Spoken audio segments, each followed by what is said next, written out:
GoldBroker.com own real physical gold and silver bars stored outside of the banking system. Hello, ladies and gentlemen. My name is Dan Popescu for GoldBroker.com. I have the pleasure today to speak with Gerald Celente, publisher of the Trends Journal. He developed the Globonomics methodology to identify, track, forecast, and manage trends. Unencumbered by political dogma, rigid ideology, or conventional wisdom, Mr. Celente, whose motto is "Think for yourself," observes and analyzes the current events, forming future trends for what they are, not for the way he wants them to be. Hello, Gerald. How are you? Hello, Dan. Thanks for having me on. It's a very pleasure to have you today. I've wanted to interview you quite some time. I read your report. It's a great journal, and the timing comes great for right now with what's going on in Greece, but not only in Greece, because the concentration for the press and everybody was on Greece. And yesterday, 2 days ago, we had Puerto Rico bringing back United States into focus. How do you see the trends and the events right now, the geopolitics, and do you think how gold in all this doesn't seem to react much?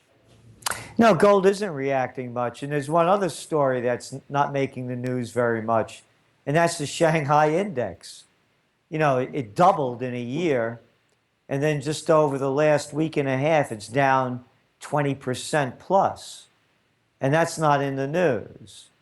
So as the week began, you know, the Shanghai was down 5% plus, then up the next day more than it had ever been since 2009. And then on Wednesday, bam, the Shanghai index is down again over 5%. And that's not making the news while all eyes are focused on Greece. On the Greek issue, there's no way out. Whether they default or whether they go with the so-called austerity measures, it's a loss for the Greek people. And it's a further evidence of the continuing decline throughout the region. I just got back from Italy. I went to the Milano Expo, which was a total waste of time. Anyway, the country is filled with migrants. You could see them everywhere, escaping from all the war-ravaged and economically savaged nations around the area, coming from whether it's Afghanistan to Iraq to Yemen, Central Africa to Somalia to Sudan, from Libya to Syria to Iraq. It's flooding into Europe in record numbers. There's no recovery. The Bank of International Settlements, the Bankers Bank, came out with a study that hardly made the news, that this whole thing is basically, not their words, but by reading what they say, these record low interest rates and levels of quantitative easing have created another bubble, a bubble bigger than any other bubble. And then you look at the merger and acquisition activity going on. It's back to 2007 levels, growing at rates that are unprecedented because of the cheap money. So why aren't gold prices going up? Yeah. I would have to believe that from the evidence, from the felonies that people have been convicted of, but of course never go to jail for, who fixed the LIBOR rates, the interest rates, the Forex market, the currency rates, currency exchange at $5.3 trillion a day. When you look at the LIBOR rates, adds up to over $700 trillion since they've been rigging it. It is not in the interest of any of the central banks to see gold prices go up, because that is the signal of how worthless their fiat currencies are after producing record low interest rates now in the United States, and zero interest rate policy going on what? The 91st month? This is unprecedented in world history. 0% interest rates, negative interest rates in banks in Europe, and gold prices aren't going up. And you mentioned what's going on now in Puerto Rico with the bond issue. Why would anybody want to buy bonds in most of these countries or even in other states when you have such volatility? So the reasons why gold aren't going up as I see it is because it's being manipulated as everything else is being manipulated in front of our eyes. We have the central bankers manipulating the system in front of our eyes. People have been convicted of felonies, but because it's a neoliberal society where you have a different set of rules for the ruling class, be they the financial elite or the political nobility, they could commit the highest crimes and misdemeanors and nobody goes to jail for it, while we, the little people, are not allowed to stray over the yellow line when we're driving, or else we'll get harassed by the enforcers for the crime bosses. So no one's going to be looking into the manipulations of gold. And even if they do, it'll be a cursory look and no one will be convicted by it. Gerald, do you think that there is a coordination like it was during the gold pool in the 60s and then in the 90s with the Washington Agreement? Do you think there is a coordination between United States, Europe, and do you think also with the Chinese, or is the Chinese, are they competing with the West? And some people say that they have control of the gold market now and they want to keep it low so they can buy the most. I don't agree with that, because India is now, they're back into the buying business now that the new Prime Minister Modi has loosened some of the regulations that were prohibiting the Indians from buying gold. No, China, you know what China's greatest threat is? It's not that so-called pivot to Asia by the United States. It's his people. You look at the HSBC index that just came out on manufacturing. You know, it's below 50%, which shows a decline. And this is several months in a row like that. You look at China's oil imports coming in. You know, they were down double digit in May, in June. So no, China has serious problems.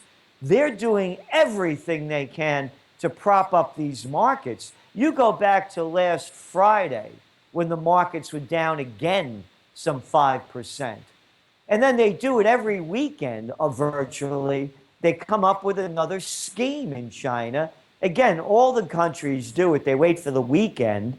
And then what they did was they lowered interest rates again.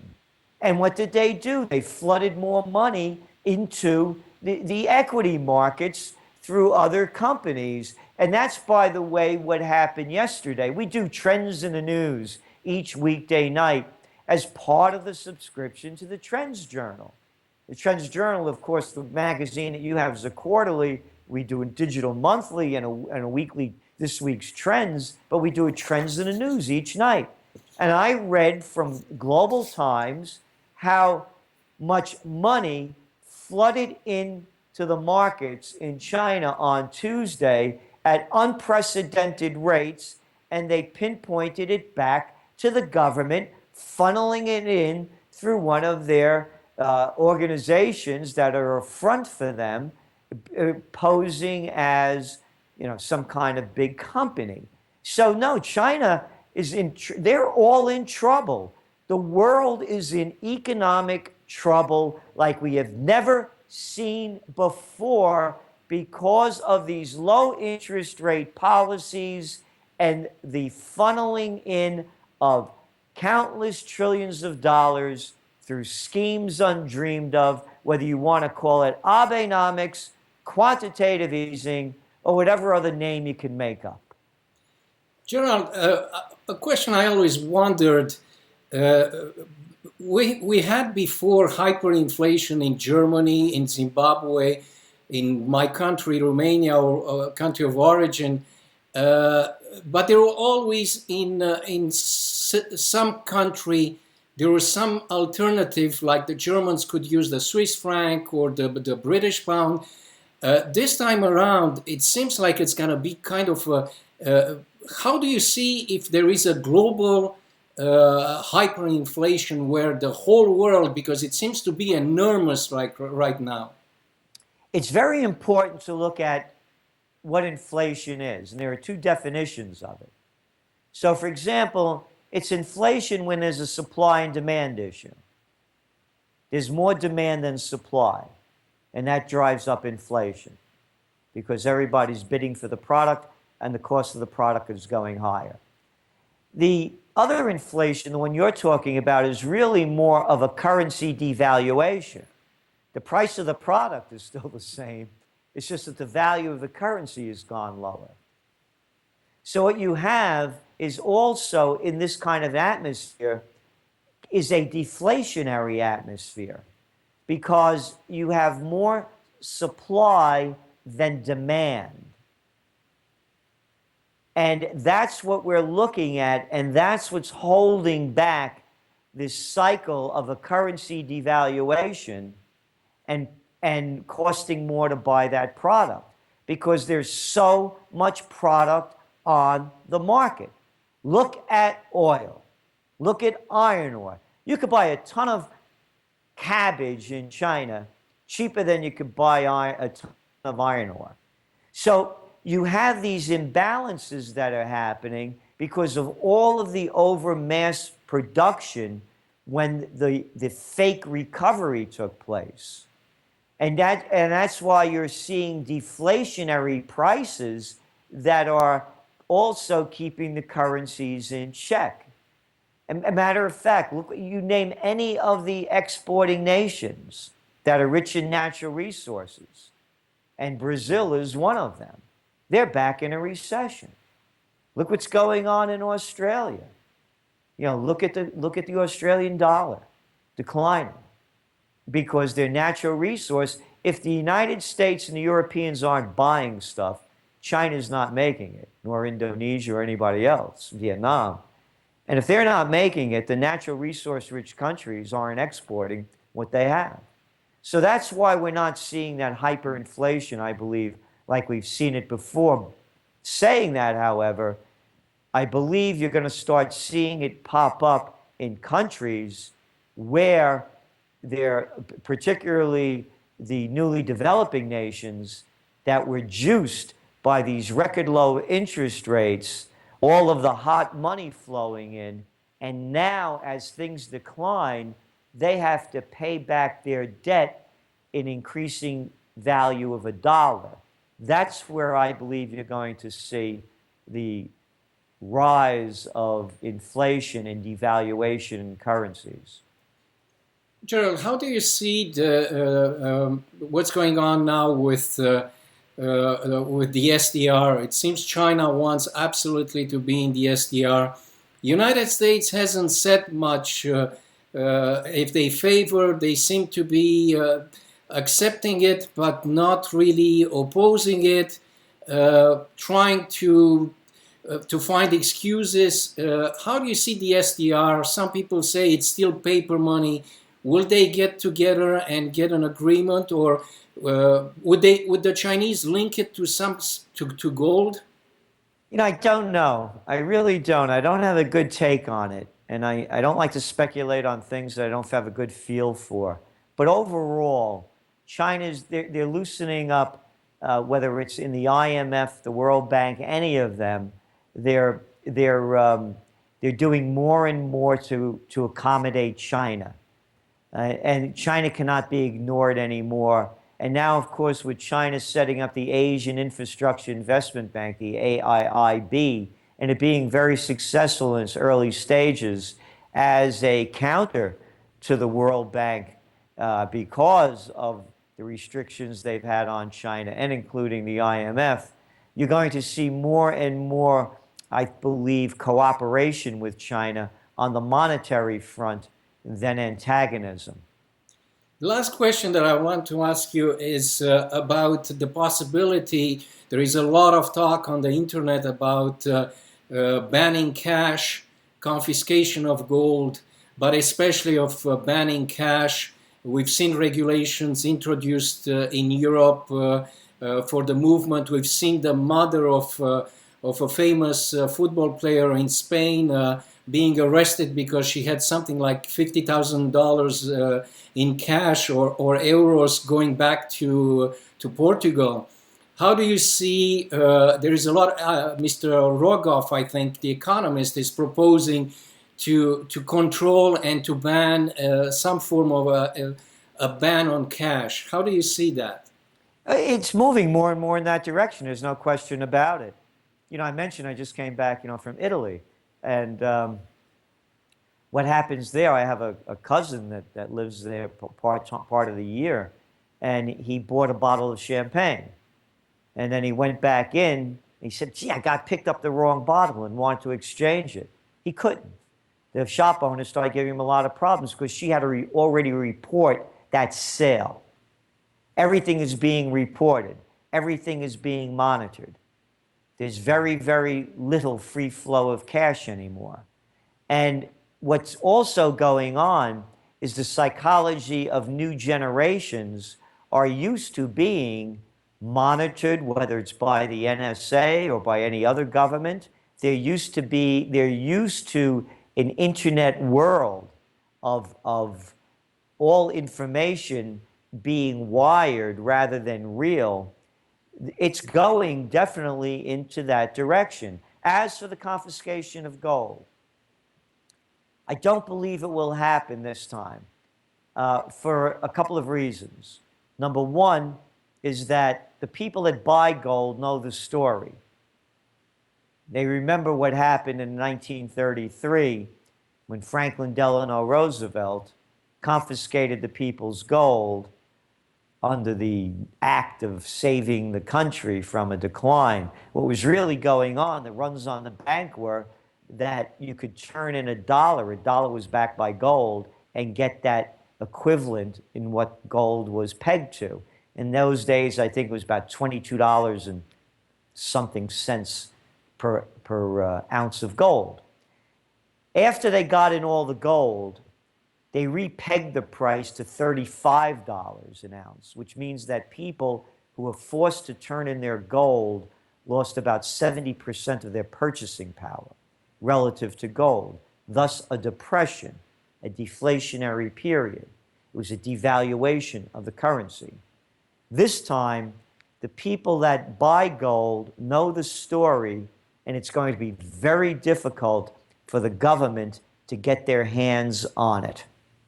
So I don't think it's going to happen in the United States. It may happen in other countries, I don't know, but it's going to be harder and harder to control. And I also believe that when gold prices go up, they're not going to go up gradually. They're going to spike. Yeah. The spike is going to be so fast that it's going to go back to the highs that it hit in 2011, and that's going to be seen as the norm. And then from that point up, it'll move higher. So I only see the prospects for gold long term to be much higher than they closed at the height in 2011, possibly by $800 to $1,000 higher. However, the downside risk still exists. But what is the downside risk? As we're talking, gold's roughly $1,170, $1,170 an ounce. What's the downside risk? 1,000? Right now, it's under production price. What are they saying? It costs $1,200 to pull it out of the ground. So your downside risk, as I see it, and I do not give investment advice, I'm a trend forecaster, and as you pointed out, the motto of the Trends Research Institute is think for yourself. So I'm not telling people what to do. What I'm saying is the downside risk looks like possibly at the worst case scenario, $1,000. but what's the upside potential? A lot. Exactly. Thank you, Gerald. It was a pleasure to speak to you again. I read your journal, the Trend Journal, a great journal I recommend to everybody. And thank you again on behalf of GoldBroker.com. Thank you, Dan.